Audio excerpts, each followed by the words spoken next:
A lot of changes have happened since my last update. In my last submission, I talked about using constant force springs to give me controlled retraction as the bend of the finger is reduced. Getting these springs to work how I wanted proved to be my biggest problem. I won't get into every issue along the way, but it took 6 versions until it worked smoothly, and consistently without the use of any glue. After countless threaded inserts, bearings, and screws, the units were reliable and tuned into the perfect amount of resistance. I printed off the rest on my Mars 2 Pro printer and assembled them. I then altered the snap-fit PCB holders by adding a brace that could use pressure to hold the spring housings. With everything lining up properly, I turned to the hand housing with the main PCB. Here, I designed a single piece that could serve as the bracket for all of these units. This required custom caps to ensure clearances were right. This piece also lined up with the screw holes in the PCBs so that the entire sandwich could be assembled with 4 screws. After many design iterations with slight alterations, I decided that it was lacking some color.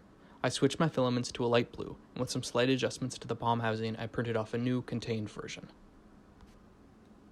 The problem as of right now is that the spool that holds the string on the spring units comes loose as they're installed in their brackets. Once installed, the spool is not accessible, and so some redesigns need to happen. I've already tried a few different designs, but getting that working is my final step before next term. For this reason, the glove isn't actually functional yet. That being said, using a multimeter and some basic tests, I can see that once this mechanical problem is solved, the rest will work. Finally, I attached the parts to my Frisbee gloves and connected everything that I could. While on paper the spring units were going to hit each other, differences in finger length allowed their positions to be staggered, preventing collisions. My main problem at the moment is how much taller the spring housings are than I had hoped.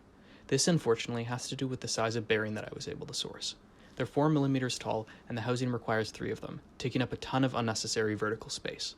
For the time being, however, they're functional as I had hoped, and that's all I can ask for in this prototype.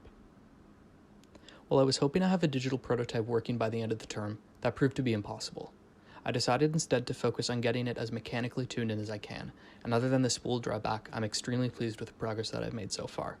I'm incredibly excited to continue this project into the new year.